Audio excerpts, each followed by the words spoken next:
In his poem, Election Day, November 1884, Walt Whitman called America's Choosing Day the powerfulest scene and show in the Western world. More powerful, he wrote, than the huge rifts of canyons on the Colorado River or the spasmic geyser loops of Yellowstone. But even that celebrant of America's tumultuous, freewheeling democracy could not have imagined a quadrennial choosing with rifts and spasmic loops like 2016. Like the river or the geyser, the law of democracy is a hydraulic system, albeit in a more metaphorical sense. And in my remarks today, what I want to do is situate some of the distinctive features of that election, this election season that we're in that broader hydraulic framework. The hydraulic view challenges the more romantic vision of American democracy that views elections as the process by which citizens choose their leaders and thereby determine future public policy. In reality, before the first votes are cast or the first ballot is counted, the potential results of our elections are already constrained and channeled in important ways. The kind of democracy we have, indeed the kind of democracy we can imagine, is itself quite path-dependent. Our current politics is the product of a system produced by our past politics that's entrenched itself in a variety of ways, some of them structural, such as the Electoral College, or some of them part structural and part not, like the insanely long presidential nominating season we have that is produced in part by constitutionally fixed terms so that we know the election date years and years in advance. Law produces elections every bit as much as elections produce law. So if you think about the famous M.C. Escher etching of the hand drawing the hand drawing the hand, that's what our politics is like. So the systemic law of democracy is composed of a series of feedback loops and ostensibly discrete doctrines governing issues such as voter registration or redistricting or political party autonomy or campaign finance and the like are in part a part of a larger ecosystem in which pressures or imperatives surge across doctrinal boundaries. The connections between different elements of this structure and the legal regime are hard to plumb. Like the River Alf in Samuel Coleridge's Kubla Khan, they sometimes run, even for quantitative political scientists, through caverns measureless to man. So that modifications of one element of the system or one doctrine will produce unforeseen consequences decades downstream as they interact with various kinds of external pressures. The system, to really flog this hydraulic metaphor even further, is at the same time both fluid and sticky.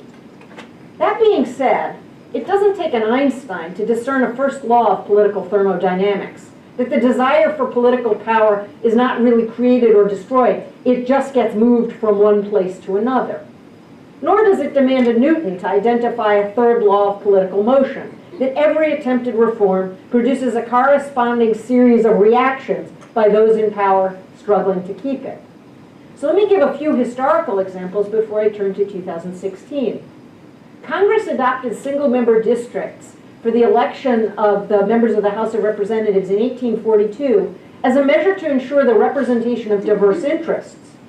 But the use of single-member districts virtually dictates a two-party system rather than a multi-party system, and it requires that the government decide which groups are going to get representation and which ones won't. So we tell ourselves that every 2 years, people enter the voting booth and select their member of Congress and select members of the state legislature. But it might be more accurate to say that every 10 years, legislators enter a secret room and they pick their constituents. Moreover, single-member districts tend to waste huge numbers of votes as people who live in safe districts either are voting for people who would have won even if they'd stayed in bed or casting ballots that are entirely hopeless. And this may depress turnout, thereby affecting other elections as well. The proponents of term limits hoped that having term limits would prevent the incumbents from entrenching themselves. But the upshot in many states was not the return of the vaunted citizen legislators of George Washington's time, but the emergence of a herd of amateurs uninterested in considering the long term because they won't be around to be held accountable, and the political power has then been transferred to the executive branch in state government or to legislative staff or to lobbyists. Another example. The Supreme Court finally intervened to overturn rural legislators' self-interested refusal to redistrict in the landmark one-person, one-vote cases. But 50 years after the reapportionment revolution, we see the truth of Robert Frost's poem that says, the problem with the total revolution is it brings the same group back on top. Political gerrymandering is more sophisticated than ever. And because the Supreme Court has shown itself simultaneously unable to police partisan redistricting and deeply suspicious of the use of race in the redistricting process, we have an endless series of lawsuits that resemble nothing so much as Hamlet and Polonius's discussion about whether the cloud looks like a weasel or a whale or a camel, as one side tries to claim every political move is in fact a racial one, while the other side tries to use compliance with the Voting Rights Act as a Trojan horse for political manipulations or denies that it ever thought about race at all. Finally, a series of attempts to regulate money in politics has succeeded only in moving political spending into more and more covert forms. Save for the notorious crack powder distinction, it's hard to think of a line in the law that's been subject to more withering criticism than Buckley's expenditure contribution distinction. As Sam Zakroff and I explained when we introduced the metaphor of hydraulics 15 years ago, because candidates can essentially spend unlimited amounts of money but have to raise the money in relatively small packages, the result is an unceasing preoccupation with fundraising. The effect is much like giving a starving man unlimited trips to the buffet table but only a thimble-sized spoon with which to eat. The chances are great that the constricted means to satisfy his appetite will create a singular obsession with consumption. House members on average had to raise an average of $2,300 every day during the 2012 cycle, and senators were raising an average of $14,000 a day. Now, the pathological effects of this contribution expenditure distinction go beyond its effect on candidates. Because politically interested individuals remain free to engage in unlimited independent expenditures, new intermediary institutions, PACs, super PACs, 527s, 524s. We have so many numbers in the Internal Revenue Code, the possibilities are endless. These groups have risen up to spend these funds. And for a variety of reasons, these groups are far less publicly transparent and accountable than the candidates and formal political parties whose roles they have supplanted. The money is darker than ever. Now, at a conference devoted to casting votes and counting votes, which is the title of this conference, it's especially important to recognize that even the seemingly simple idea of the vote embodies a constellation of concepts that have their own hydraulic relationships to one another. So let me talk about those for just a moment. The first of these is the idea of voting as being about participation. It involves the discrete activity of registering, casting a ballot, and having that ballot counted. Now, participation confers a sense of civic inclusion on the individuals who are able to vote, and it confers a legitimacy on the final choices of the electorate, regardless of the outcome. Indeed, in several contexts, the Supreme Court has squarely rejected the idea that a concern with outcomes or the choices voters will make can form a permissible reason for limiting the participation of otherwise qualified citizens. That being said, over the past 50 years, the court has watered down the standard for analyzing restrictions on participation, from the strict scrutiny standard that it used in cases like Dunn against Blumstein or Kramer against Union Free School District, to the undue burden balancing test of Burdick against Takushi or Crawford against Marion County Board of Elections. As a result, participation rights have increasingly taken for granted the general contours of existing electoral arrangements, whether those be bans on write-in voting or demands for photo ID.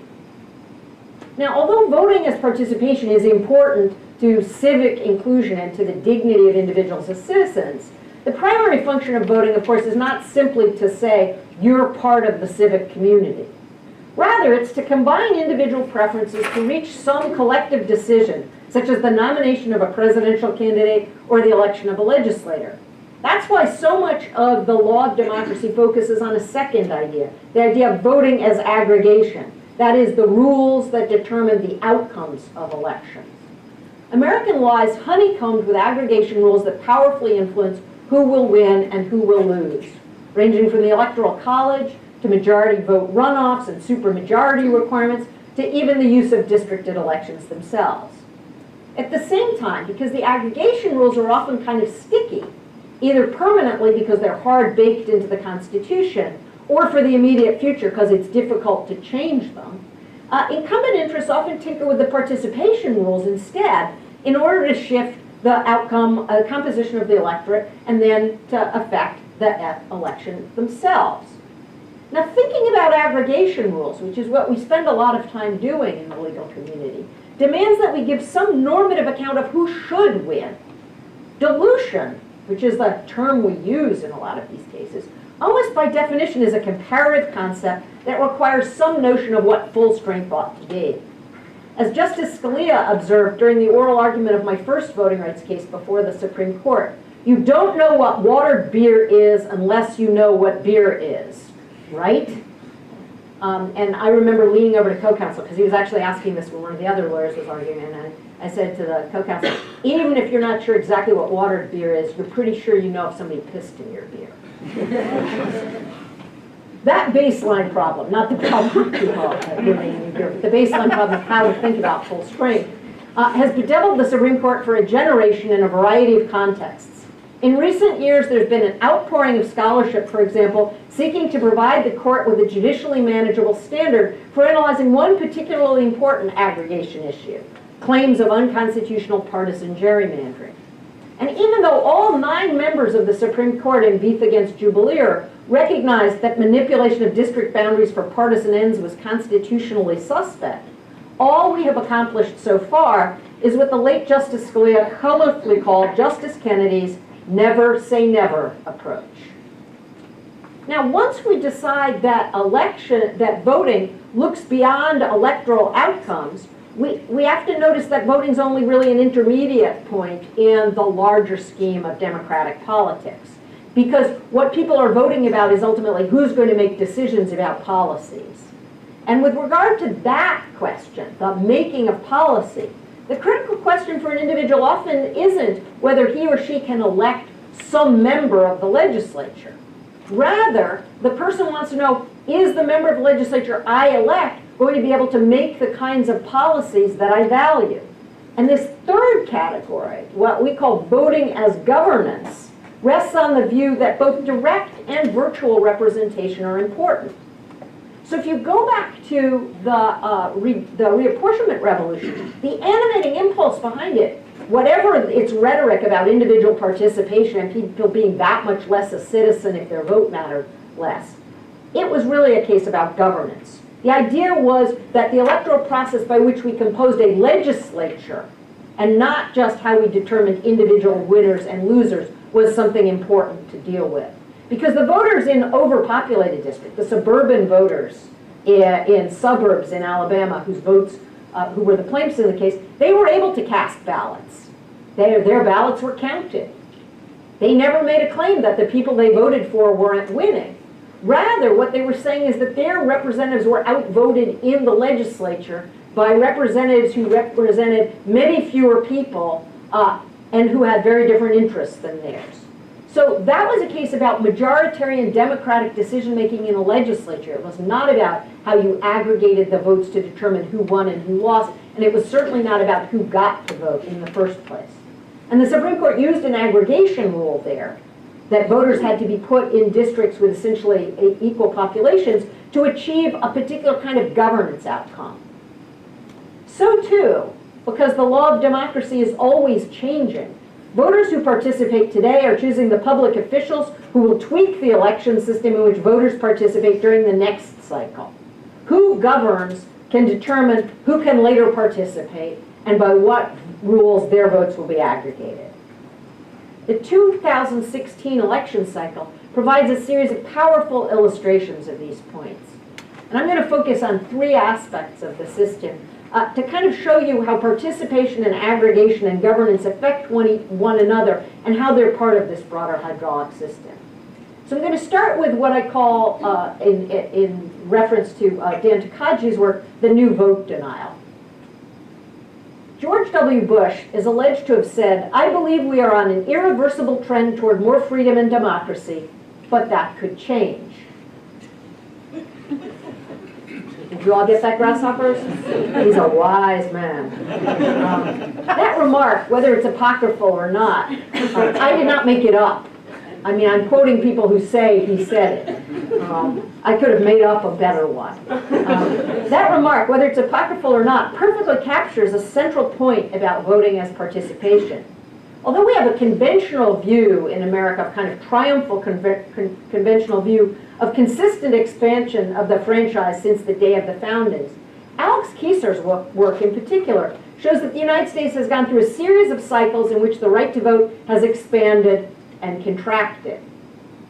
After more than a generation of expansions in the right to vote, spearheaded really by the Voting Rights Act of 1965, polarized state legislatures have produced a spate of legislation cutting back on voting rights.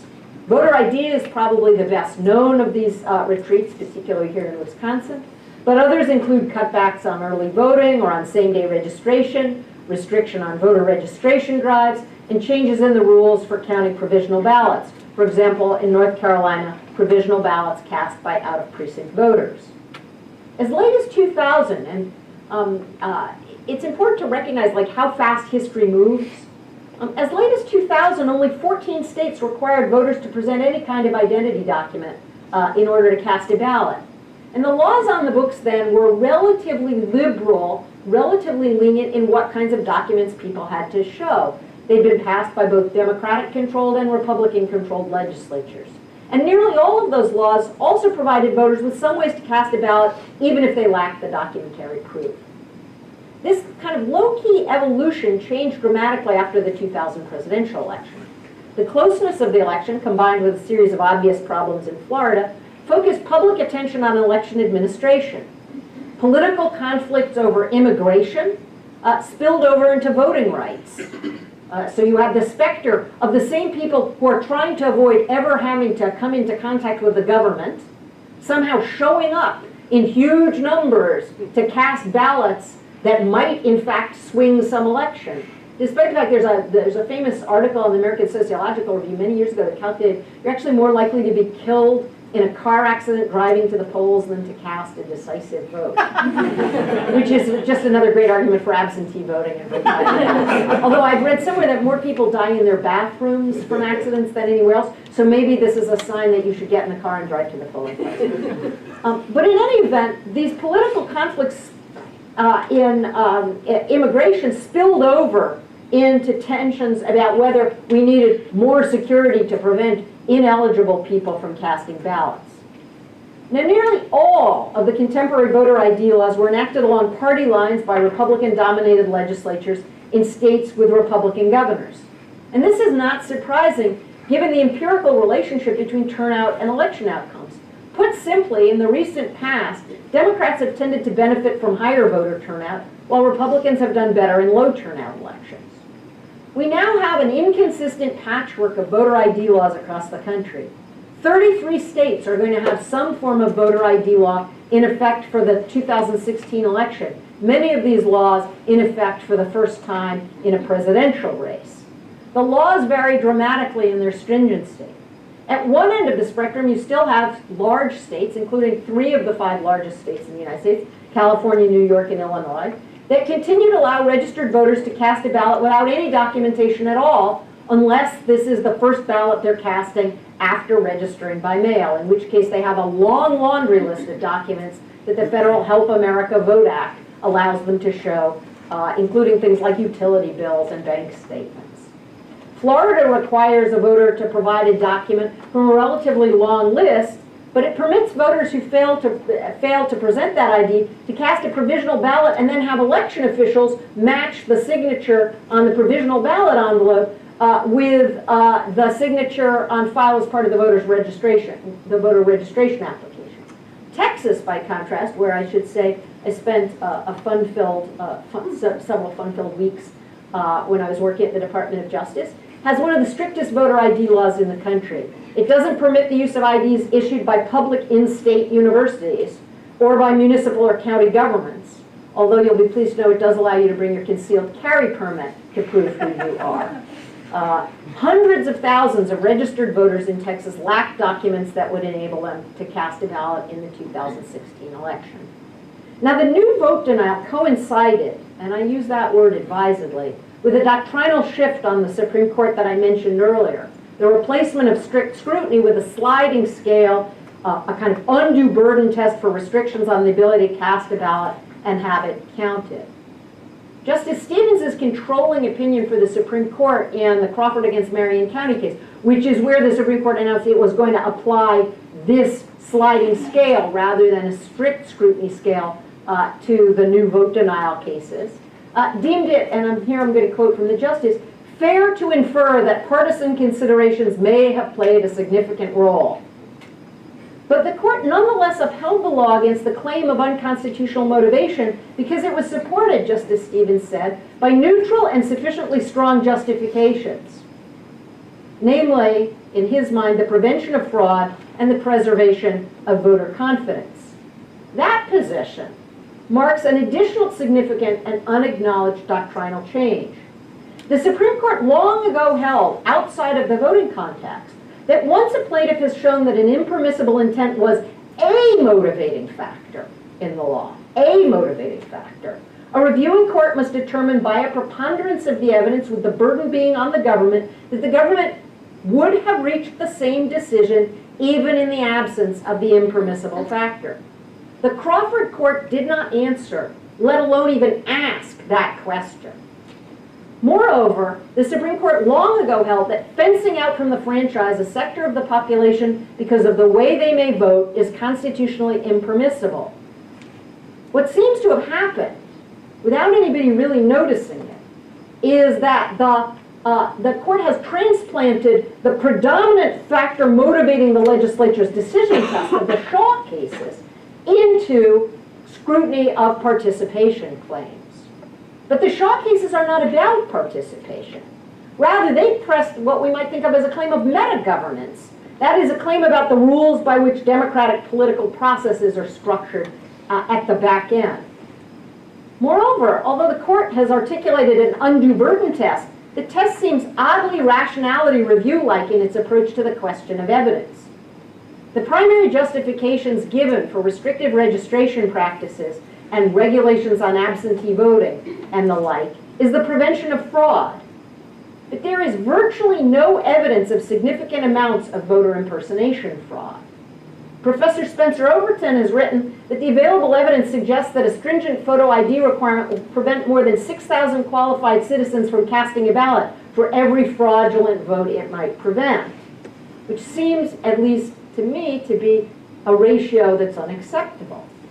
Now, one of the striking features of current doctrine, however, is that it doesn't seem to require evidence. That is, in the undue burden context, you would think they would be measuring evidence on both sides. What's the burden on the individuals? And courts are demanding that you really show a big burden on them, versus what's the thing that the government is using. That is the due part of it. But it's really quite striking courts are not demanding that at all. Now consider, for example, I'm sure you all have considered, Judge Frank Easterbrook's approach in the Wisconsin voter ID case on this. The trial court judge there, Judge Lynn Edelman, had concluded that voter ID laws actually would undermine public confidence in the electoral process as much as they would promote it, because the publicity around voter ID and the arguments create a kind of false specter of fraud, so that people would begin to doubt the system because they're being told there's all this fraud that isn't there. And second, photo IDs would undermine public confidence in the electoral process because they would lead people who view their neighbors being disenfranchised by the lack of an ID as then having a lack of confidence in the system. By contrast, the Seventh Circuit panel opinion treated the question whether an ID promotes public confidence or not as what it called a legislative fact, a proposition about the state of the world and not about the state of Wisconsin. Given that, the court said you basically had to accept the legislature's say-so. And that looks far more like rationality review than any form of undue burden test, let alone any form of heightened scrutiny. Finally, the new vote denial laws are hydraulic in the sense that their effects on turnout or elections are complicated and may vary over time. For example, both Jack Citron and Barry Burton have suggested that at least in the short run, the imposition of new restrictions can sometimes increase turnout by leading to counter-mobilization. And actual effects on the outcomes of elections will occur only in elections where the margin of victory is less than the percentage of citizens precluded from casting a ballot. In a state like Hawaii in 1960, which John F. Kennedy won by 115 votes, or Florida in 2000, which George W. Bush won by 537 votes, if you're counting the popular vote, or 1 vote if you're counting the Supreme Court, the restrictive laws could well affect the outcome. And of course, at the local level, these turnout effects may often be decisive. Now, if the new vote denial illustrates doctrinal seepage and attempts by incumbent Republicans to stem a rising tide or a perceived rising tide of Democratic voters, the emergence of Donald Trump, my second example, as the leading candidate for the Republican presidential nomination, although perhaps you all will stop that, illustrates a different set of hydraulic forces that emerge from the current hyperpolarized political environment. Much of the academic discussion of partisan polarization has focused on the increased ideological distance between the two parties. For example, the disappearance of any overlap in Poole-Rosenthal scores between congressional Democrats and congressional Republicans, and the way that voters have kind of sorted themselves into the two major parties in straightforwardly ideological ways, so that you don't see lots of people who call themselves liberals also saying they're Republicans, and you don't see that many people who identify themselves as conservatives also claiming to be Democrats. And that's what most people have focused on, I think, that part of the ideological polarization. Now, Donald Trump is orthogonal to that divide, if he had an ideology at all other than meism. Those of you who've read the wonderful Robert Bellah book, Habits of the Heart, will know that he talks there somewhat about Americans are very religious, but a lot of them, their religion is like Sheilaism, and he calls it Sheilaism because the woman he's talking about is a woman named Sheila. Donald Trump has an ideology, but it's like Donism. So the aspect of polarization he taps into involves not the ideological crystallization of the two parties, but a kind of concomitant and perhaps contingent decline in civility between the parties. If political discourse had not already degraded over the past decade, it's hard to imagine that Donald Trump would have gained the traction that he's had. Conservative political actors ignored the warning of Hosea 8:7, and they are reaping the whirlwind. More profoundly, the apparent inability of the Republican Party to stop an ideologically capricious Arabiste from hijacking their nomination process rests on the way that changes that were initially extrinsic to the formal political process have altered the political environment. V.O. Key long ago described American political parties as comprising 3 subgroups: the party in the government, the party leadership, what we might call today the party establishment, and the party in the electorate. A general assumption, I think, going into the 2016 election cycle was that the money primary, which was connected to the party establishment, would be the dominant factor in determining the nominees. Hillary Clinton and Jeb Bush, for example, amassed huge war chests from large donors and semi-hemi-demi, reverse one with a twist coordinated this activity. Under the assumption not only that they needed to finance their actual campaigns, but that they would deter other entrants by amassing such a huge amount of money that their advantages coming from the money could not be overcome. Recent election cycles have been characterized by massive spending, primarily on paid media buys, and the general thinking was that the candidates with the most resources would have huge political advantages. Moreover, the popular focus on Citizens United, which has always seemed to me to be at least a little bit misguided, since the massive increase in political spending had predated that decision, and most of the kinds of political spending that are going on now are not the kinds that were unleashed directly by Citizens United, but so much public attention had been put on Citizens United that it reinforced the sense, I think, going into this cycle, that this election would be primarily a function of fundraising and spending by the political establishment and its affiliates. But 2016 may be when 2 underlying shifts finally began to shape the political process. The first, which has been a focus of my colleague at Stanford, Nate Persily, is the rise of new media. YouTube, Facebook, Twitter, cable TV shows pitched at ideological slices of the public and the like means both that candidates now have potential access to a variety of communication tools that don't demand the huge outlays that network buys required in the past, and that fewer and fewer voters are relying on network television for their source of political information, either from its programs or from advertisements. And a celebrity candidate is an entirely predictable consequence of the kind of celebrity pseudo-journalism that attracts a significant chunk of the electorate. Donald Trump has not needed to raise massive amounts of money to get his message out. He has managed to induce the media to provide the coverage for free. The second shift is that even as the parties have become more distinct from one another, they've become weaker in important ways. There no longer really is a party leadership in the classical sense.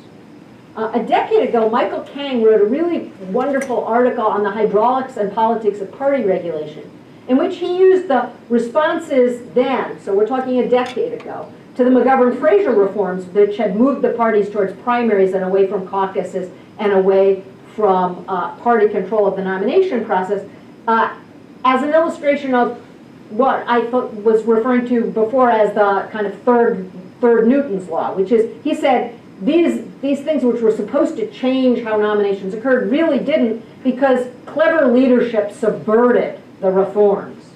Looked at from 2005, in Michael's account, party leaders had quietly reestablished control over presidential nominations. Now, it may have taken another decade, but party leaders in this election cycle in the Republican Party seem to have lost control of that process. Moreover, the dizzying array of participation and aggregation rules, in some states they're caucuses, in some they're open primaries, in some they're closed primaries, in some it's winner take all, in some it's proportional by congressional district and the like. When you put all those things together and all those permutations, it enhances the path-dependent nature of the nomination process. That is, Donald Trump has built up a head of steam because of the structure of the events in which he participated. And Bernie Sanders as well has benefited from the fact that the caucus states were front-loaded. And so the way that the system is set is itself a function, and who is a viable candidate now is itself a function of structures that were put into place for other reasons, but that have an unforeseen and unforeseeable effect. Donald Trump is the beneficiary of an interaction between a series of rules adopted over several decades and a set of external shocks to the political system. Even if he fails to arrive in Cleveland with a majority of the delegates, it's unclear whether there is a party leadership left capable of uniting the party behind a sustainable candidate. My last example. Perhaps the most widely quoted remark ever made about the relationship between constitutional adjudication and politics comes from Finley Peter Dunn's fictional Chicago bartender, Mr. Dooley. Mr. Dooley was trying to explain a recent Supreme Court decision in the Insular cases. These were cases about the territories that the United States had taken over after the Spanish-American War, and the question of whether things like the Due Process Clause or the Eighth Amendment or the like applied in these areas that we had taken over that weren't states but were controlled by the United States. And Mr. Dooley, if you ever want to read a wonderful description of a divided Supreme Court, you owe it to yourself to actually read the essay, because it has a parody of the Supreme Court where the justices concurring but for other reasons dissenting but not in part. It's brilliant. And at the end of it he says, look, I've read the decision and I don't have the faintest what the Supreme Court is really saying here, but there's one thing I am sure of. No matter whether the Constitution follows the flag or not, the Supreme Court follows the election returns. The hydraulic view suggests that we can turn this aphorism actually back on itself. Quite often, and most notoriously, of course, in Bush against Gore, the election returns follow in the sense that they are shaped by the Supreme Court's decision. And the relationship is even more hydraulic, of course, than that. The membership of the Supreme Court at time 0 shapes the legality of participation and aggregation rules for elections at time 1, which in turn shapes who can be nominated and confirmed as a justice at time 2, thereby adjudicating the legality of participation in aggregation rules for elections at time 3, and so on and so on and so on. The death this winter of Justice Antonin Scalia threw this point into sharp relief. The constitutional structure means that justices on the United States Court hold their office during good behavior, and one wonders exactly what was good about some of the behavior, but good behavior, which as a practical matter means for life. Their tenure extends long beyond the term of the president who nominated them. And as American politics has become more polarized, so has membership on the Supreme Court. Since Justice Stevens' retirement a half dozen years ago, the partisan divide on the Supreme Court has mapped onto the court's ideological division. In the cases that are most interesting to the public, all of the justices nominated by Democratic presidents are more liberal or as liberal as any of the Republicans, and all of the Republicans are more conservative than any of the Democrats. In particular, when it comes to the law of democracy, the Supreme Court has divided repeatedly in recent years 5-4. They've done so with regard to the constitutionality, a key provision of the Voting Rights Act, and a variety of campaign finance laws, as well as with respect to how to interpret the parts of the Voting Rights Act that they haven't gutted, and how to analyze political gerrymandering claims. Each of those decisions has influenced and will continue to influence our politics for cycles to come. And whether those decisions should be extended or confined, overruled or circumruled or underruled is likely to come before the court again and again and again. So the stakes were already high in this election for control of a court that shapes the environment in which future elections will take place. Then came the Senate Majority Leader's announcement that the Senate Republicans would refuse to consider any nomination on the grounds, and here I'm going to quote Senator McConnell, that the American people should have a voice in the selection of their next Supreme Court justice, and therefore this vacancy should not be filled until we have a new president. That is, after the 2016 election. Now, the framers were perfectly capable of requiring an intervening election when they thought it was important to do so. That, after all, is precisely what the 27th Amendment, the most recently ratified amendment to the Constitution, does. It provides that no law varying the compensation for the services of the senators and representatives shall take effect until an election of representatives shall have intervened. There's no similar deferral when it comes to the Senate's advise and consent function. Nor, of course, did the framers think that the American people were to have a very direct voice in selecting the members of the Supreme Court. The justices themselves are unelected, and in the original Constitution, neither the president nor the senators were directly elected by the people. What the hydraulic approach tells us is that the ramifications of so directly tying the nomination and confirmation of Supreme Court justices to particular election outcomes may emerge far downstream in unpredictable ways. In the meantime, an 8-member court is likely to face a slew of election-related or election-affecting litigation, ranging from this term's cases involving the relevant base for redistricting, the Evanwell case, the relationship between racial and political considerations in the Virginia redistricting Person-Hubala case, and the soon and inevitable to arrive requests for injunctive relief against new participation restrictions and last-minute election law changes. In the meantime, perhaps all we can do is to recite the election administrator's prayer. Lord, let this election not be close. Thank you.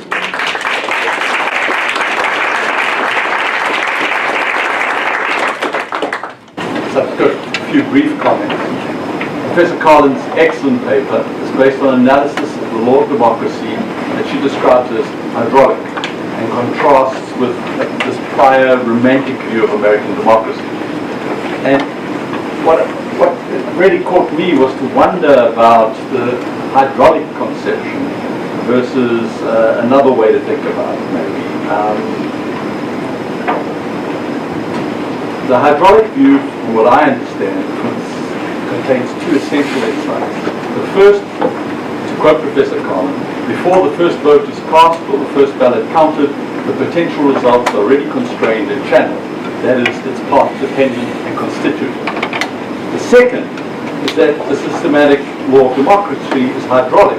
It's composed of a series of feedback loops, creating a broader ecosystem which attempts to address problems in the system, especially to constrain the power of elites, and a corresponding series of reactions by those in power. Those to and fro. While I believe these are both very important points, I wonder if the first insight, that democracy is constituted by law or the rules of the game, does not provide a more fluid, productive way to understand the law of democracy, then at least the way, maybe a limited understanding that I have of the hydraulic notion of action and counteraction, that at least on its face seems to remain more constrained. Thinking about the constitutive approach first made me think in comparative terms, and I think first of the South African context, which I know, the transition from apartheid, where because of the very geographic nature of apartheid, there was no possibility, it would be very difficult to have a single member constituency system of elections. And as a result, we embraced this notion of proportional representation. The consequence of proportional representation is that representatives produced a greater representation in terms of political opinions and racial minorities in the electoral outcome, but empowers political elites within parties. And today we see the consequences of that in the sense we have a highly centralized party that has significant power and much less responsiveness to constituents. And that seems to be very much within this constitutive notion of how the rules construct the game.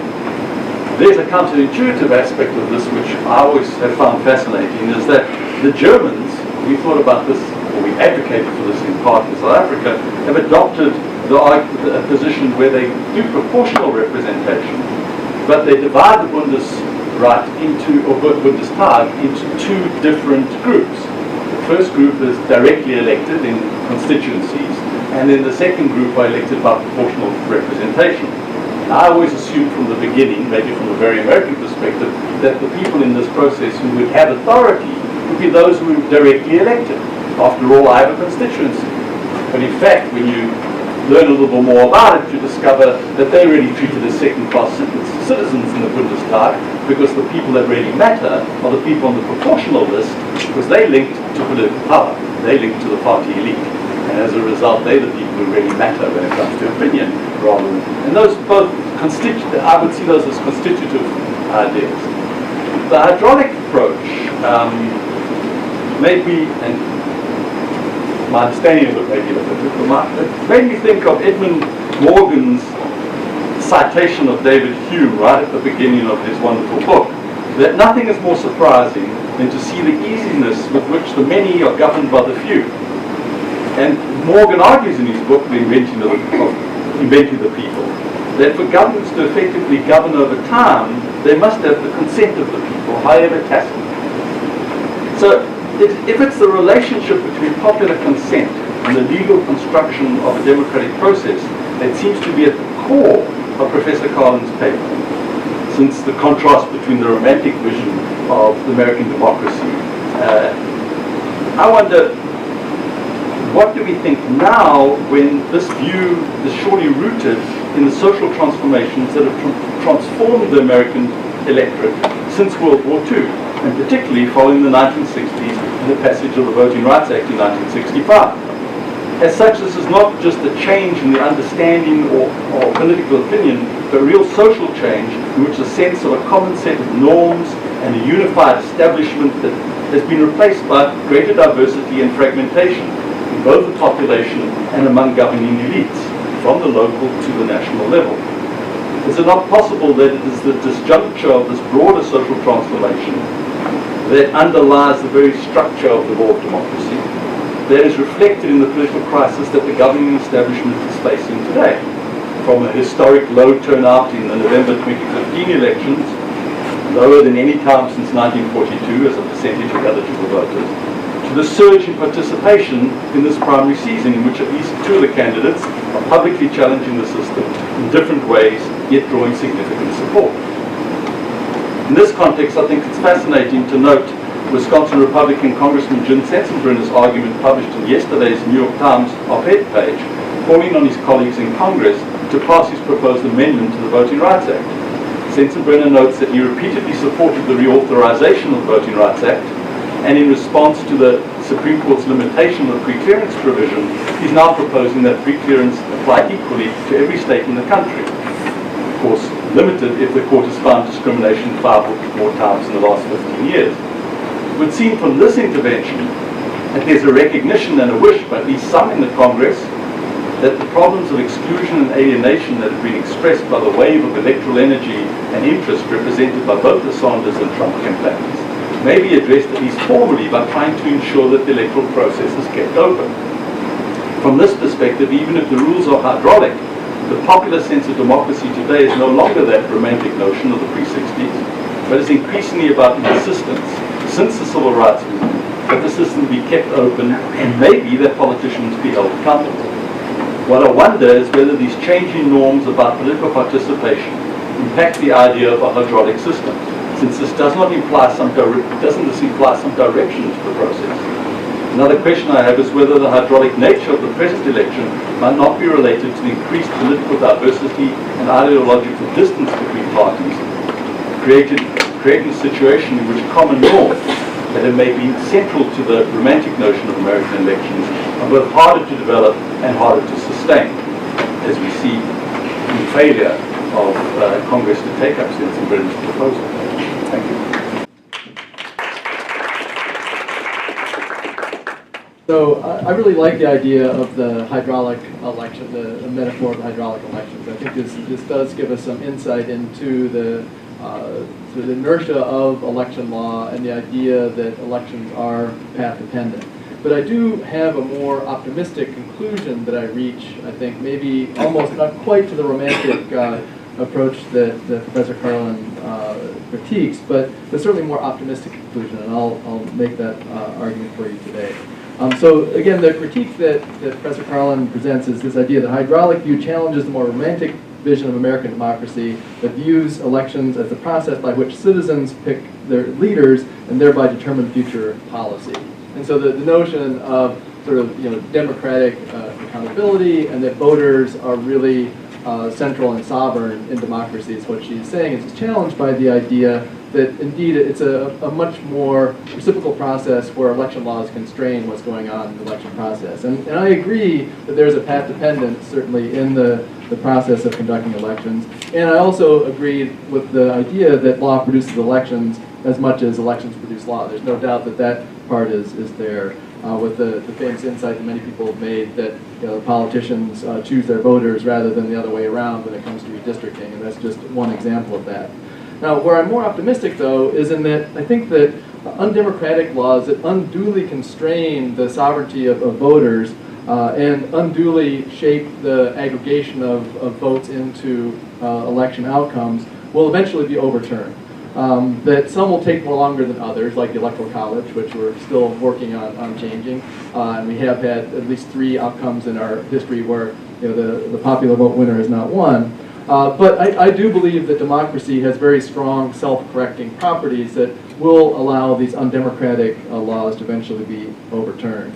So to continue the hydraulic metaphor then, in the system, the votes is the water that's running through the pipes of election laws. And those institutional pipes certainly do constrain election outcomes to some extent. However, there's a saying that engineers have, which is that water will win. And that if you think about like the Army Corps of Engineers trying to straighten a river, well, eventually the river is going to go the way it wants to go. If you build a basement under the water table, your basement will leak. I have personal experience with ice dams. If you have frozen water and melting water, frozen water with melting water on top of it, bad combination, ice and water guard, forget it. The water's going to get into your house. So water will win. So in this context then of hydraulic elections, the voters will win eventually, I think, as well. So let me develop this argument then by focusing on something that Dean Raymond talked about in her introductory remarks, which is that this conference itself is very interdisciplinary. And I think if you look at the collaboration of political science and lawyers, it gives me hope that this collaboration will give us the tools we need to help undo these undemocratic laws. So 20 years ago, when I first started working on my research on race and redistricting, I was just stunned by the extent to which there was almost no overlap between the empirical literature in political science and the law literature on these same topics of representation and redistricting and elections. There's really like a Venn diagram of 2 circles that didn't intersect was not too much of an exaggeration. That's not true anymore. And you need to look no further than this conference to see evidence of that. So Nick Stephanopoulos just walked in. His work with Eric McGee is a great example on the efficiency gap of a collaboration between a law professor and political scientist, giving us a tool that might actually be the thing that Justice Kennedy is looking for, of giving us the measure of partisan gerrymandering that will allow us to overturn the partisan maps that we've seen here in Wisconsin and around the country. Chuck Curtis and Josh Call, who I don't think are here yet, will be on the panels tomorrow, attorneys who are working on a variety of voting rights cases around the country with collaboration of expert testimony from Barry Burden and Ken Mayer and me and probably others in this room, with a really so good work there that's trying to overturn some undemocratic laws as well. Rick Hazen's influential election law blog draws pretty much equally from political scientists and lawyers, and correct me if I'm wrong, it's my perception anyway of looking at the people who are participating on that blog, and it seems like a pretty equal collaboration there. By the way, if you missed Rick's April Fool's blog post today, it's fantastic. Check that out if you haven't seen it. So the headline of the post was, congressional candidate caught in bed with the head of supportive super PAC. And made the argument that it was not a problem in terms of illegal coordination, as long as they weren't talking about campaign strategy in bed. And some of the people on the election law list kind of took the bait, and they had a little back and forth there. It was pretty funny. Although we missed one other opportunity, I thought, for a nice legal insight argument you could have made, is that not only could you have made that argument about coordination, but there could have been a First Amendment defense there as well, that the politician who's caught in bed with the head of the PAC could have said that he had a First Amendment right to peaceably assemble in bed whenever he wanted. So that's another angle he could have taken. Now that might have made it too obvious it was an April Fool's joke. So I liked your subtle post today. Quite good. But anyway, that's another example of this collaboration between lawyers and political scientists in a way that's meaningfully affecting the work on election-related law. So applying this now more directly to Professor Karlen's talk today, I want to apply this idea of collaboration between political science and the law to her three topics related to voting of participation, aggregation, and governance. And I think on the first two, I'll argue there's great evidence for this collaboration. Third one, not so much, and I'll say a little bit more about that. So first on participation. She talked about the voter ID laws as probably the best example right now of a case where there's extensive research on this topic now in political science that's being largely ignored by the courts because of this undue burden test that borders on a rationality test. It's my hope that the courts will eventually start to pay attention to evidence from people like Ken Mayer, who testified here in Wisconsin on this case, showing that hundreds of thousands of Wisconsin residents didn't have the IDs necessary to be able to vote. You cited the other study that said that for every one case of voter impersonation fraud, 6,000 people would be denied the opportunity to vote. So this is strong empirical evidence that's out there that so far the court has not embraced. But if there continues to be enough of a drumbeat of the consistent evidence showing that there is not only an undue burden on voters, but you're actually disenfranchising thousands of other people for every one vote that could be prevented in terms of voter impersonation fraud. I think that type of evidence should eventually become compelling to the courts. Also, Professor Karlen talked about the unanticipated, complicated effects that sometimes occur, like in the case of voter ID, with counter-mobilization effects that may actually increase turnout if activists get interested enough to try to register people to vote. Another example of political science research along these lines, some work that Barry and Ken and Don Moynihan and I have done on early voting, showing that much sort of countered expectations that early voting, if it's a law by itself, without same-day registration, can actually decrease turnout rather than increase turnout. Again, much countered expectations. That election day registration is much more effective in terms of actually increasing voter turnout in elections nationally. And so, again, that would be an example of where political science research could perhaps inform the lawmakers in terms of the most effective ways of actually trying to increase voter turnout. Then on the second topic of aggregation, here Professor Karlen talked about the Electoral College, majority vote runoff, supermajority requirements, and a few other examples.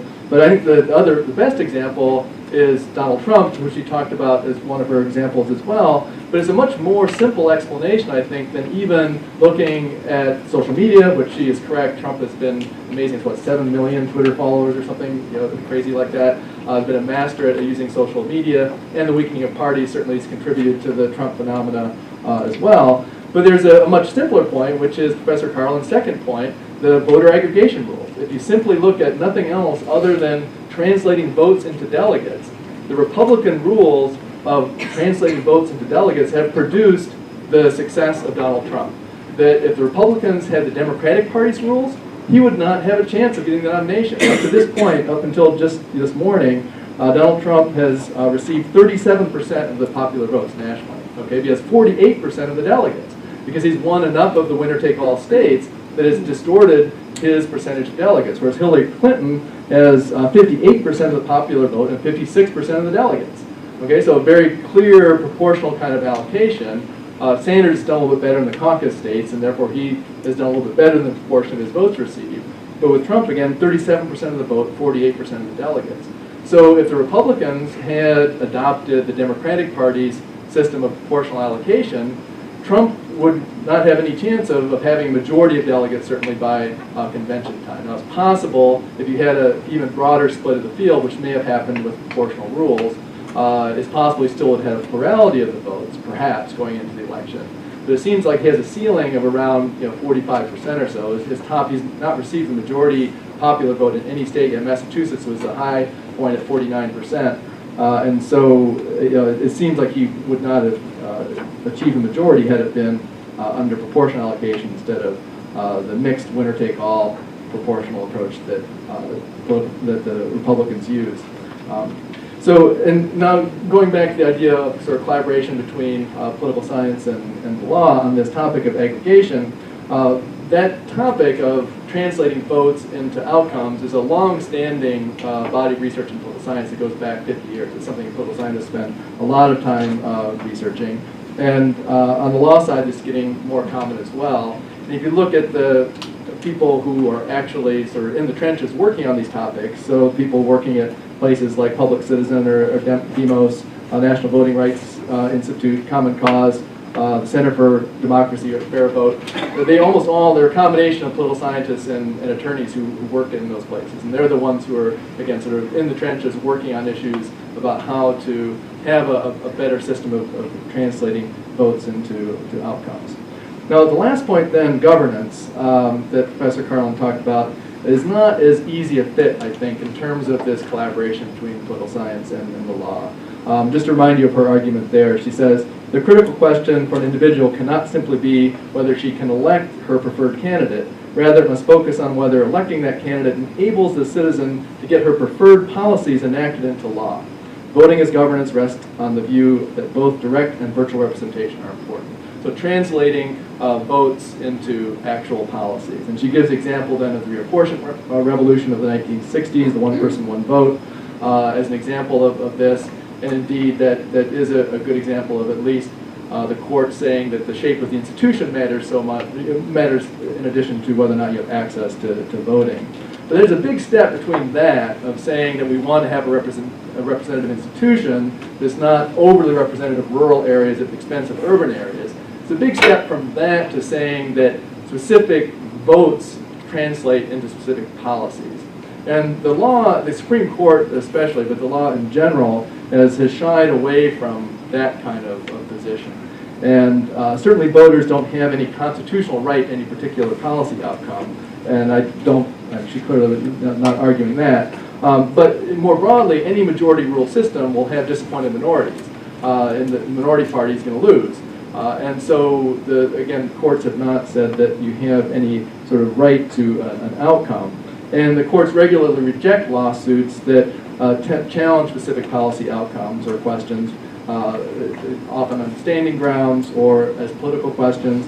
Taxpayers, for example, can't sue to say that part of their taxes should be refunded because they disagree with specific policy. Courts always reject those types of lawsuits. Now, political scientists have done a lot of work on these questions. Indeed, all of the empirical work on political representation is an area that, again, a lot of my work is done in this area in the last 20 years or so. But it seems to me the courts don't have as much interest in this topic, at least if it relates to policy outcomes as opposed to institutional arrangements. As John Roberts famously said in the Obamacare decision, it's not our job to save the people from the consequences of their political choices. Thus, the collaboration between law and political science on this topic is probably not going to be as big as on the topic of participation and aggregation. So if the lawyers and political scientists, though, continue to work together on these important issues that Professor Karlen has outlined in her address, I believe that in our hydraulic elections, not only will water win, but voters will win as well.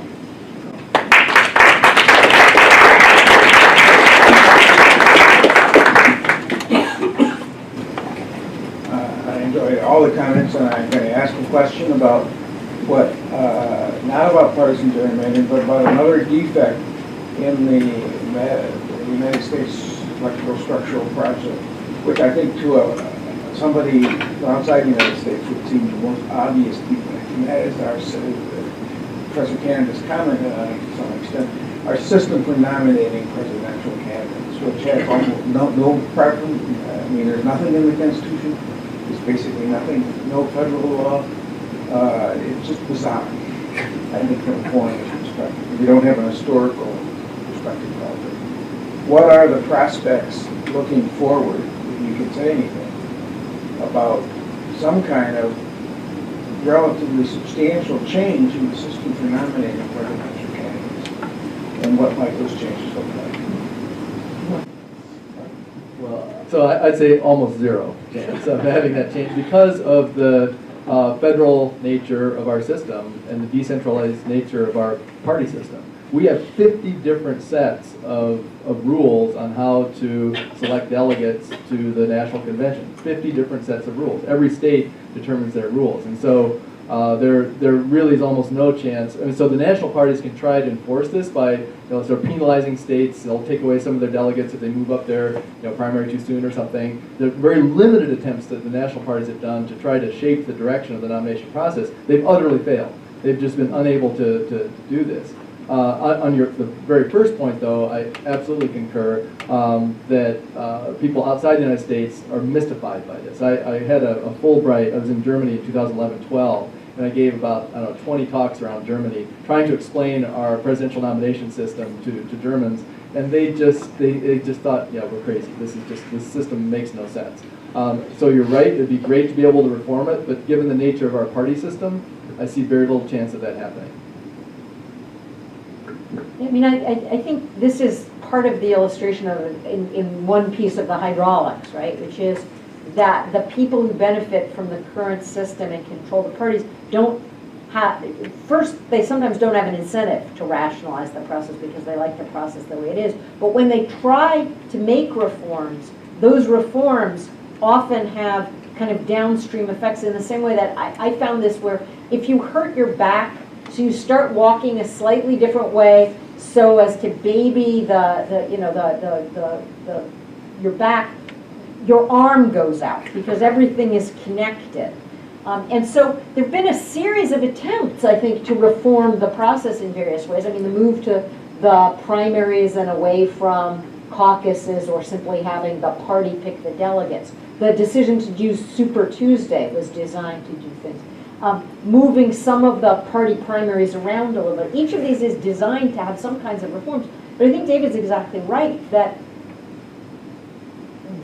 there are state parties and the national party, and there's some tension there. And we have a federal system, and so there's a limit, to what you can actually expect will change in the system. But I guarantee you, the Republicans are going to change something after this election cycle. Whether and what that change will be and what the effects of that change will be 5, 10, 15 years down the road is very hard to predict.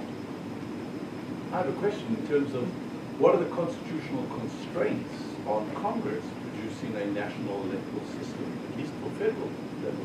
I don't think there are many constitutional constraints beyond the fact that at the end of the day, the Electoral College is going to be in the system. But there are all sorts of things, if Congress wanted to change the system, that it could. But almost any change will benefit one of the parties relative to the other, right? And that means it's highly unlikely you'll get the change through.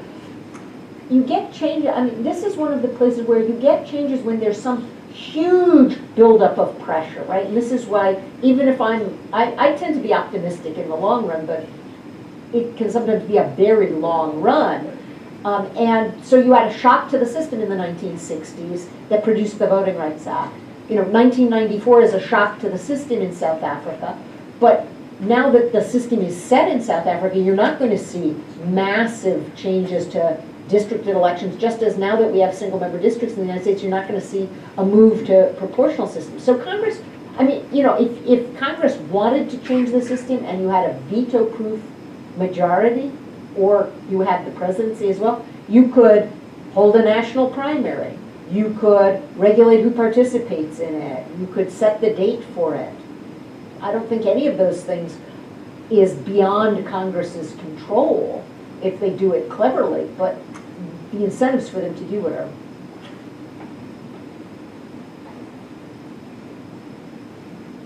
You're going to tell us now that the reason it wasn't coordinate. No, I'm not even going to go there. I'm not going to go there. I didn't know if my question was worth actually standing up for, but I'll ask it anyway. I want to speak out for the romantics, since your co-author, Rick Pildes, has called me up, Yap's meetings called me a hopeless romantic. I had to stand up for that. Keep hope alive. Yeah. So, when I think about you as a litigator, a voting rights advocate, it seems like the language you speak when you speak to the court, not just you, but voting rights advocates generally, is the romantic language. It is about the power of each vote. It is about principles of political equality. As you talked about the racial and partisan gerrymander case, there seems to be, both from voting rights advocates and from the courts, a lot of text and subtext. Looks like we're arguing about the Voting Rights Act, but maybe we're really arguing about partisan gerrymandering. And I'm wondering if you think if either the courts and or the litigators would benefit from greater candor as to what's at stake in these cases. And maybe that changes how the courts view these cases. So I think you're asking two questions, both of which I think were worth standing up for. But let me separate out the two questions. The first question is about whether you have to be a romantic to do these cases. And I think some of what I think is yes, but some of that is, and this goes to what David was talking about with water finding its own water at the end of the day, is saying that there are structures in the way right now that make our democracy less than it could be. And so I think I'm anti-romantic in the sense that people who say that the way our democracy is working now is just fine, everybody's voting, and what we're seeing is the will of the people, are ignoring the number of people who either can't participate or whose participation is being diluted by structures that are in place that we ought to blast out of the way. So some of this is, damn Daniel. I mean, some of this is getting rid of some of the damming up of streams of participation that have been, kind of run to ground. So in that sense, I'm not an anti-romantic. I'm against a view that says that that history runs in one direction and we are much more democratic today than we were ever before. I mean, we still haven't reached the level of turnout among eligible black voters that we had among eligible black voters in the 1880s, right? 85% of black men were turning out to vote. And now 85% of black men are not turning out to vote because a huge number of them are disenfranchised by offender enfranchisement statutes. Another group of them don't have IDs. Others of them find it difficult to get to the polls and like, right? And so I'm not an anti-romantic, I'm very romantic. You know that. I mean, I just, I burst into song all the time. I get teary when I go to vote.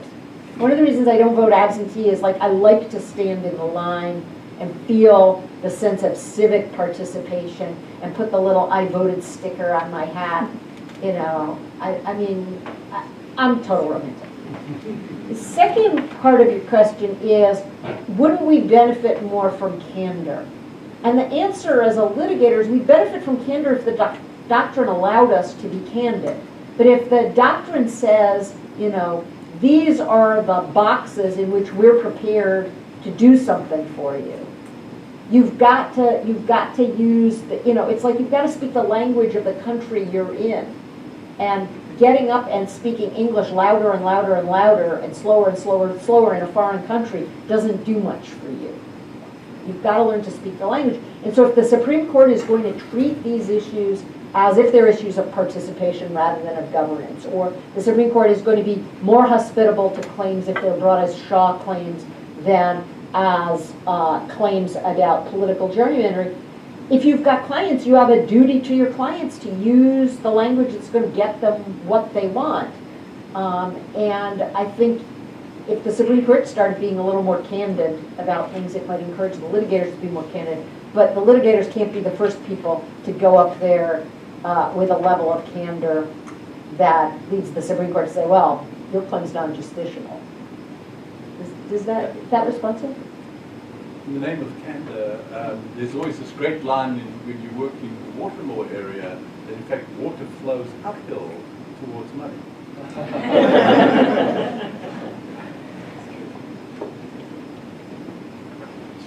I have a question about path dependency and the persistence in the uniquely American context of practices that are either undemocratic or at best ambiguously democratic. And the story is in 2012, I gave a briefing to a number of West African radio and television journalists along with one of the editors-in-chief of a local newspaper, and I was explaining the Electoral College to them about how it works.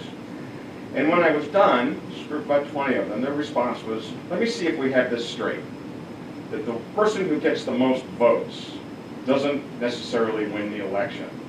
And I said, that's correct. And they proceeded to express amazement in multiple languages, finding it incomprehensible about how the U.S. is lecturing people about democratic principles when we have this anachronism.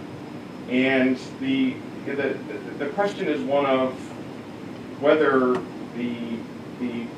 there's any hope for remedying those kind of big picture questions, which from a practical standpoint, I don't think there's anybody who studies, or many people who study democratic politics who say that those kinds of institutional practices are actually useful or legitimate, and the persistence of them indicates perhaps that the public is okay with these kinds of practices for reasons that have to do with history and path dependency. I mean, so you're entirely right about the Electoral College. What are the chances of getting rid of it? Not high, absent some huge shock to the system. So I'll give you a hypothetical coming out of the 2012 election that I think would lead to serious public support to amend the Constitution to do something about the Electoral College, which is Hillary Clinton gets either a majority of the popular vote or a plurality of the popular vote, but because there's a three-way election, she doesn't get a majority of the Electoral College vote. She gets a plurality of the Electoral College vote. Donald Trump, as the Republican nominee or as a third-party candidate, gets some amount of the vote, and a third-party candidate, if the Republicans run somebody out, the true conservative, gets some share of the vote. And the vote is thrown into the House of Representatives, which then names a Republican as the next president of the United States.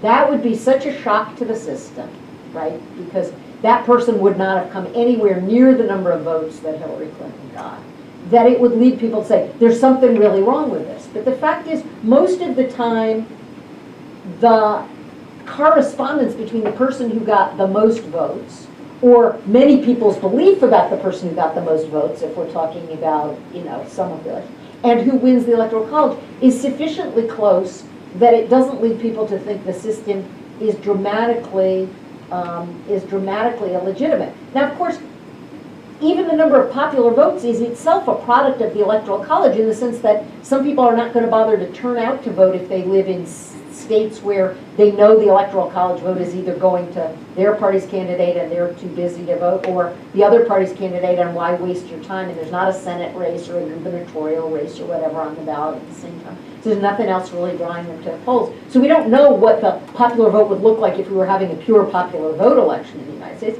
but the election we see looks close enough that it doesn't really bother people. But if something really aberrant happened that really bothered people, I think you would start to see much more discussion about, we've got to do something about the Electoral College. Yeah, I think Would that require a constitutional amendment? Yeah, yeah, because it says the That electorate. seems a little Yeah. difficult. well, not necessarily though. There is the National Popular Vote Plan, this one that's been adopted in a series of states that most constitutional scholars agree would not require a constitutional amendment. That is simply for the state legislature to say that we're going to allocate our electors to the popular vote winner of our state. And as soon as 270 electoral votes worth of states sign on to that, then we're, what, about 100 votes short now? I think we're up to about 170-ish, somewhere in there, of states that signed on to this. Need about another 100 electoral votes worth of states to sign on. And that could be done without a constitutional amendment. And I think, and I agree with Pam that we need something big to happen to make us change the electoral college. But I think it could be something less even though than the scenario she outlined for the upcoming election. I think that if we simply have a Republican who would win the popular vote and lose the presidency in fairly soon, so it happened, one in each direction within our lifetime. So Bush versus Gore went the other way, with Gore won the popular vote and lost. Then you could have a Republican nominee, say in 2020, have that same thing happen to him or her, where they'd win the popular vote and lose. I think then both parties can see, okay, hey, we got screwed here. It's time to change this. So that's even a less cataclysmic kind of event than the ones you outlined. But I think that might be enough to make this happen as well. So you talked a little bit about the struggle for finding a judicially manageable standard for partisan districting and political structures that shape our choices. And I was wondering if you could maybe talk a little bit about the constitutionality of having our system where technically anyone can participate, but you have two parties that are at least state sanctioned, if not supported. The Supreme Court has said that it's okay for states to set up their election systems in ways that tend to produce two-party systems. They can't prefer the existing two parties in some formal sense to any other two parties. But as a practical matter, because all of these elections are winner-take-all elections, it drives you towards a two-party system. And the way that new movements in the United States have traditionally gotten power is to take over one of the two existing parties rather than to create a third party and run it separately. There are rules in every state about ballot access, which tend to make it hard for new parties to get on the ballot, although that varies from state to state. There are some states, California has, 6 parties on the ballot in every election. New York has 4 parties, but 2 of them are just basically privately owned fiefdoms, right? And the liberal and conservative parties don't actually exist. They're just ballot lines.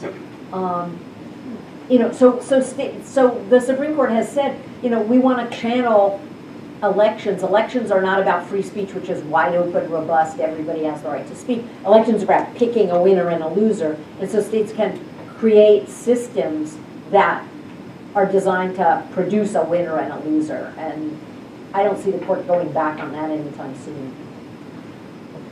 It really is a product, our two-party system really is a product of the single-member district winner-take-all elections. I mean, that if we had proportional representation, we would have a multi-party system, period. And so that it really doesn't have much to do with the law. And yes, ballot access, campaign finance law. I mean, there are other things that help reinforce the two-party system as well. But a huge, huge, huge part of it is just the way that we elect people in this country, and that produces the two-party system. And that there's not much, there's no incentive to change that because the two-party, in power like that two-party system. Yeah. Historically, if I understand correctly, there were parts of the country where, at least at the local level, there was some proportionality experimented with, multi-district Yeah, systems. absolutely. And are they precluded from coming up because of the two-party result? So there are a lot of local elections that use proportional systems in various ways. I actually got my start litigating cases trying to get cumulative voting and limited voting adopted in various parts of the South. So there are 2 different kinds, though, of proportional election local things. One is nonpartisan ones. And a lot of these elections are formally nonpartisan. And you see all sorts of different coalitions, you know, in those areas. And in the old days, for example, when New York City had proportional elections for, I think it was for the city council, they elected communists at one point in the 1940s, or maybe early 1950s, probably 1940s. So you could have the rise of several different quote-unquote parties at the local level. When you have both Democrats and when you have a partisan election at the local level, most people who are running for local office have aspirations maybe to use this as a stepping stone to other offices. So they don't have the incentive to create like a local political party rather than to affiliate themselves with one of the two national parties. I mean, the interesting thing, of course, is until quite recently, the two national parties were made up of local parties that often were quite contradictory one to the other. So I grew up in Connecticut where when I was young, in the when I was young, I remember it, the Republicans were the party of reform and liberals, and the Democrats were the machine party in Connecticut. But at the national level, of course, that the Democratic Party was this bizarre collection of Northern Democrats and Southern Democrats who, you know, had very little in common on a lot of the most important issues. So the parties were not pure, but there were two of them. And the proportionality at the local level didn't seem to create an incentive to have three parties at the national level. And the interesting thing is that we have two parties and only two parties, and they've coalesced at the national level, as opposed to having, say, you know, 3 or 4 parties that are regional parties in the country, the way for a long time Canada has had. And I had a question about the way the hydraulics works in 2016, and more specifically, a pattern that seems to be unfolding where the power exercised by those at the very top seems to be dammed up in various ways. So if you take, for example, the parties, and this has been mentioned before, but the parties have been weakened greatly. You have you know, what they refer to as shadow parties operating through the super PACs and ways like that, in ways that the parties, traditional parties, really have lost control. Also, you mentioned the rise of new media, where voters can be reached through, you know, in non-traditional means. And the result we've seen in this really striking example of Donald Trump, as you say, you know, is overcome the party system. So that's the one line. You also have Congress is really unable to do anything right now. So when we talk about those in power affecting the participation rules or affecting the aggregation rules, Congress right now really isn't doing anything at all. And rather, that work is being done at the state level, with state voter ID laws, and things like that. And then remarkably, at this point, through, you know, some combination of chance and what's been going on politically, the Supreme Court has lost power. And what's going to happen now with all these cases that arise from the 2016 elections, the lower courts, as a practical matter, are going to be the ones that decide these really controversial issues, because presumably most of them are going to split 4-4, and then the lower court opinion will hold. So given this pattern, I guess I had 2 related questions. First, for those on the panel, do you agree that this pattern is unfolding this way? And if so, how does this reflect or complicate or I guess illustrate the hydraulic pattern that Professor Karlen, you identified more generally? I mean, let me put it this way, that you have the metaphor of the 2 hands drawing each other, but it seems now that one of the hands is a little bit trapped and unable to move. It is going to be very interesting to see how some of this stuff unfolds, because I think you do have the issue at the Supreme Court level now is they are going to be 4-4 on a lot of this stuff. The worldviews of the 2 political parties that appointed them and within which many of the justices grew up are dramatically different.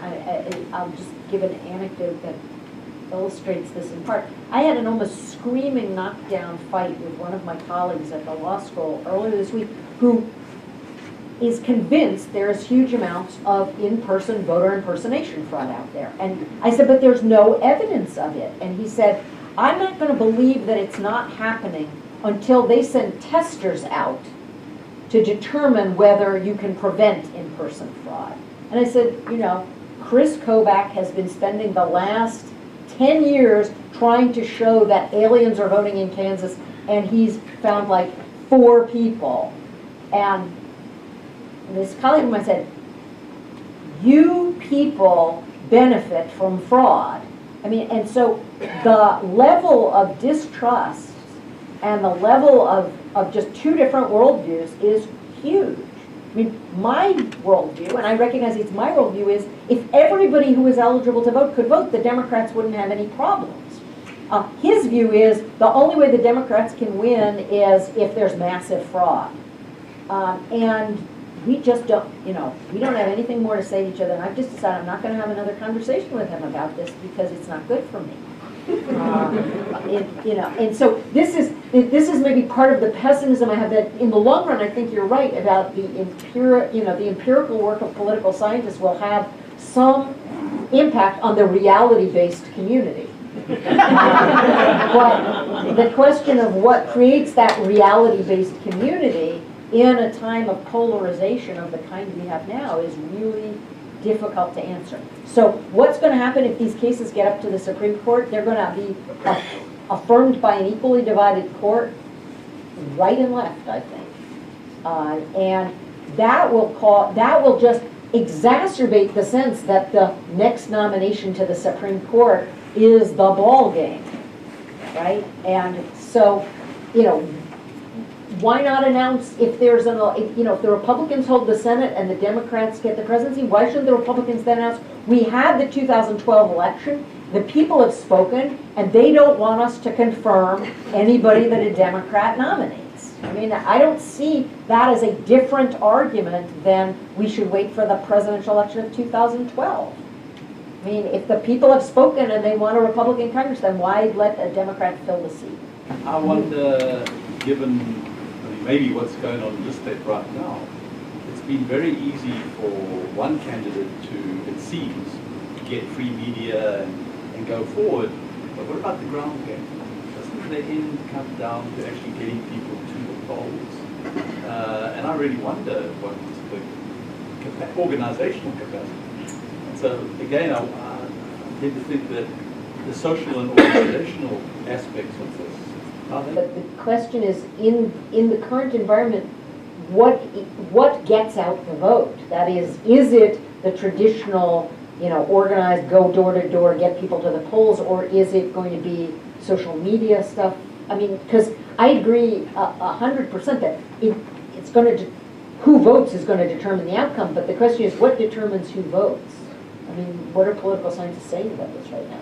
We don't know certainly what the effect of the Trump campaign is going to be. That really is just breaking new ground. Because he has no ground operation at all. And so he's entirely relying on the social media, just the support he has among the grassroots. And so, you know, you have sort of the polar extremes with the Obama 2012, especially to some extent 2008 as well, of the really sophisticated ground game. That they had micro-targeting down to exactly, they knew who their constituents were they needed to turn out. An incredibly efficient operation to get those people to the polls. So all the best high-tech means of doing this were available.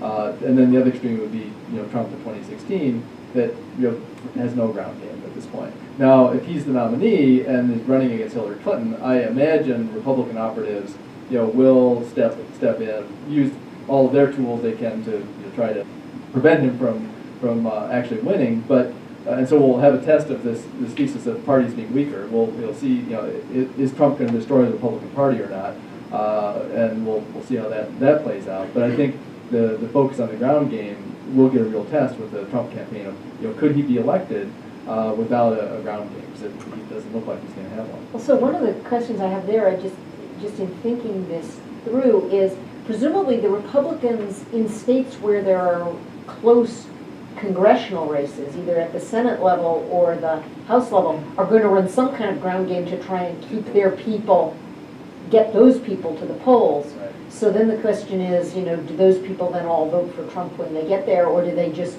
they just go down ballot and say, I can't vote for Donald Trump, but I'm here to vote for, whoever I'm here to vote for whichever Senate candidate they're voting for, or their House person. Yeah, right, and try and get people to the polls. And then the question is, are you getting your people to the polls, or are you getting Trump's people to the polls?